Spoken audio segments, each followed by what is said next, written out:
Ayan. So, nasan dyan ang research gap? Simply, eto po sa dulo. Ito po yun.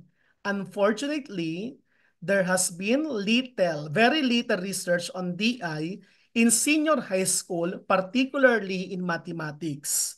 Yun po yung isang sentence na research gap. Saan nagmula, sir, yung sentence na yan? Nagbase po ako sa literature. Ano literature? Sabi ni Posas et al. 2020, little empirical research has yet been conducted on how advanced secondary school teachers apply DI. Sabi ni Powas et al. 2020. Sabi din ni Ismael Jacobse et al. Surprisingly, few studies on the effectiveness of DI and more studies are needed to investigate DI in secondary schools. Sabi nila yon ha. Sabi naman ni Ismaj Lee, much research has been conducted on the adoption of DI in mathematics for elementary school pupils. O yan.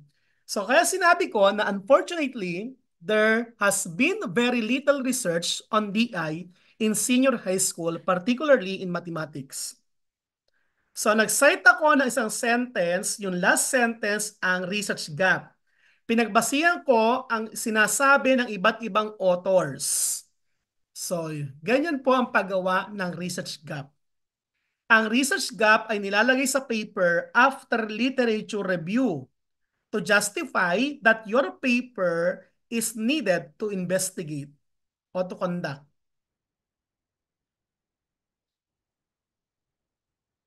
Malinaw po ako, participants? Kung okay, kung malinaw po, type okay nga po. Yes, sir, malinaw. Yan, to. Thank you po. Lahat po ng research ay dapat lalagyan ng research gap after ng literature review. The research gap justify that there's a need to conduct a research. In writing research gap, don't say that there's no research done before. Huwag tayong magsasabi na wala pang gumagawa nito. Kami pa lang ang gagawa nito. Sigurado ka po ba na wala pang gumagawa? So don't jump into conclusion na wala pang gumagawa ng research na ginagawa mo. So mas maganda sabi mo, kukunti pa lang ang gumagawa nito. Iilan pa lang ang gumagawa ng research na ganito. Iyon ang research gap. Okay, next po tayo. Sa pagkatapos ng research gap, na-identify mo na. Anong susunod? Ito na. So list all possible solutions or interventions and we need to choose one. So nagbasa na ako ng literature marami sinasabi. Ang problema lang kanina sa bata, ang bata ay ayaw nila ng math. Bakit ayaw nila ng math? Kasi yung learning style ng teacher hindi mag-match yung learning style ng estudyante ay hindi mag-match sa teaching style.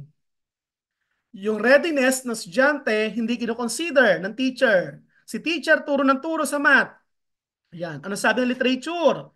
Ito yung mga possible na pwede kong gawin. Una, differentiated instruction. Pangalawa, integration technology.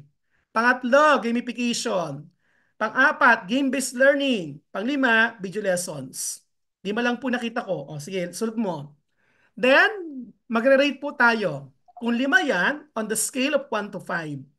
Where 5 is the highest, 1 is the lowest. So, manageability of data. Sir, mas manageable sa akin ng data pag ICT integration. O 5. Mas manageable sa akin ang gamification. O, so, mag-decide po kayong researchers. Mahirap i-manage ang data pag video lesson. Edi 1. So, next criteria. Speed of implementation. Gaano kabilis mo may implement? Sir, mas madali yung game-based learning. Kayang-kaya ko to. Edi 5.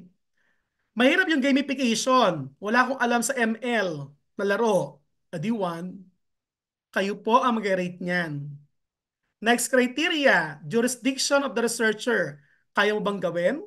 Kung kaya mo, 5. Kung di mo kaya, 1. Kasi 5 lang naman yung possible solutions. Next, cost efficiency. Alin na mas magastos? E di 1. Ano yung less expensive? E di 5. So kayo po mag-rate. Likelihood to succeed. Sa palagay mo, sa 5 solusyon, alin dyan ang magiging successful sa'yo? So mag-isip po kayo mga researchers. Search technology. E di 5. Ano yung hindi mag-succeed? Game-based. E di 1. Yan. Next, potential impact. Sa palagay mo, anong solusyon ang malaking impact sa iyong participants o learners? E di 5. Yung least impact, e di 1. Ayan, kayo po mag-rate niyan. Total nyo po at yung highest, yung first. So yung first ang gagawin yung solution sa problema. So eto na po ang research topic. So nanalo ay si differentiated extraction. Yon ang research topic mo na. Malinaw po ba ang ating research topic? Kung okay, type 1 o chat box. Kung hindi, type 0.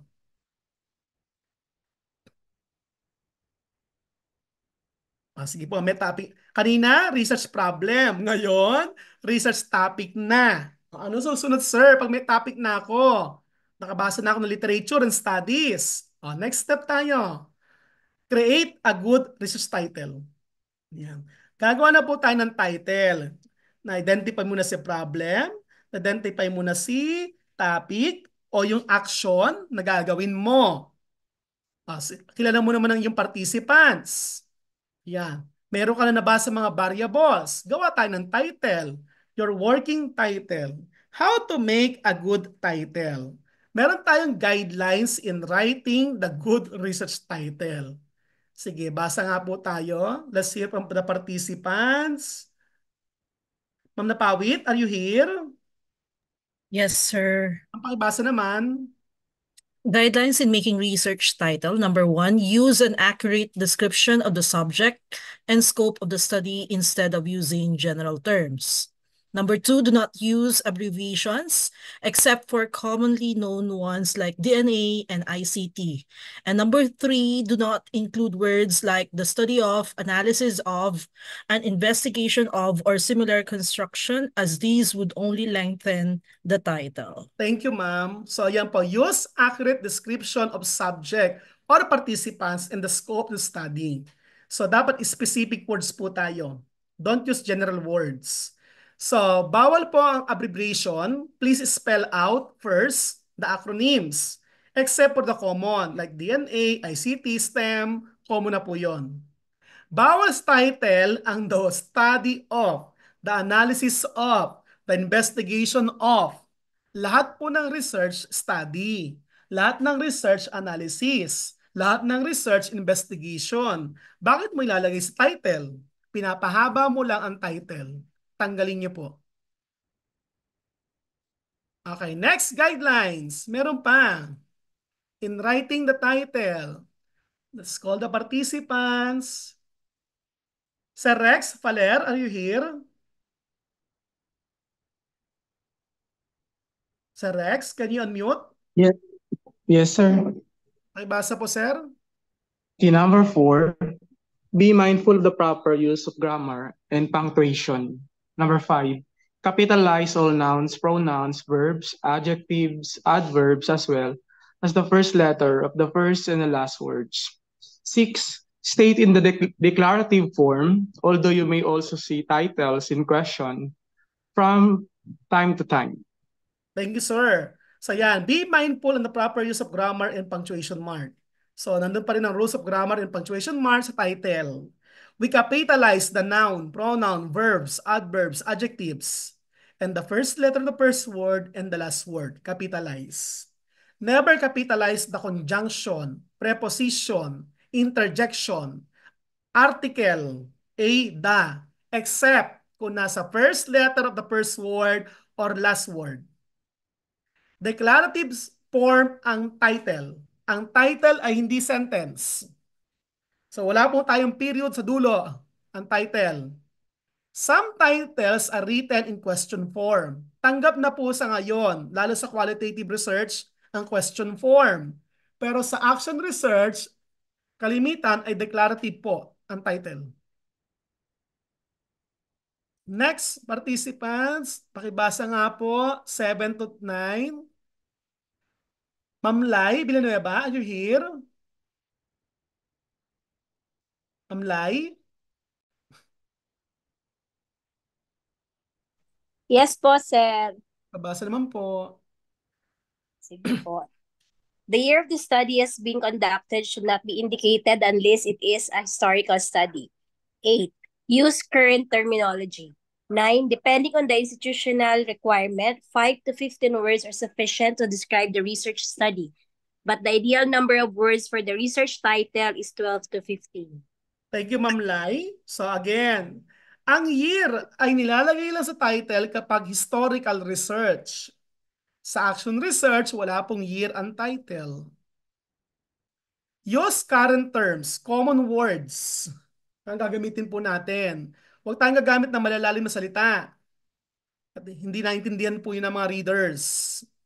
The ideal number of words is 12 to 15. Ideal po yan ha. Pero may mga titles na 5 lang sapat na hanggang 15. So hindi pwedeng lumagpas ng 15 words. Too long title, the scope becomes more narrow. Too short title, the scope becomes wider. So ang scope ng research natin, not too narrow, not too broad. Kaya paabutin po natin 12 to 15, the ideal number of words. Kasama ang mga article na a, the, numbers kasama sa bibilangin.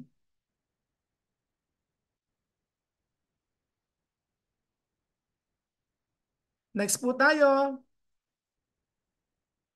10 to 12. Pakibasa naman po.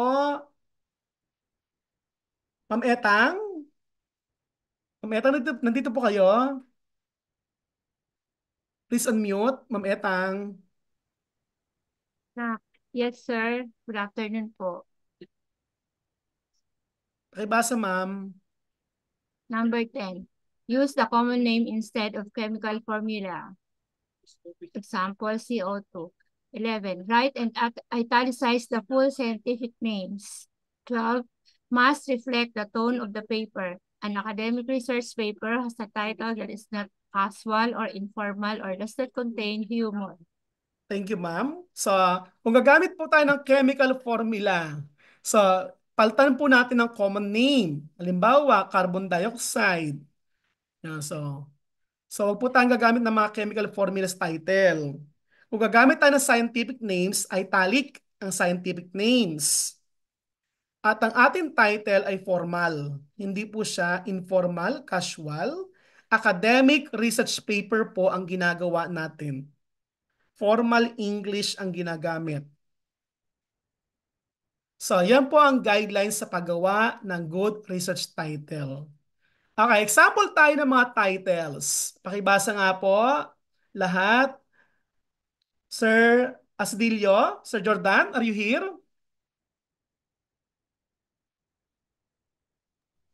Yes, sir. Dinig po. Yes, sir. Pabasa naman Okay, po. differentiated instruction, a way to improve secondary student mathematical engagement and academic performance. Abakada, nakakabasa na. Teachers and parents collaboration in reading intervention among struggling readers. Inscription of thoughts and emotions.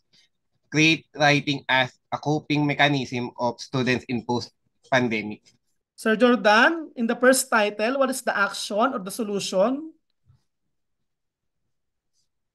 First action, sir.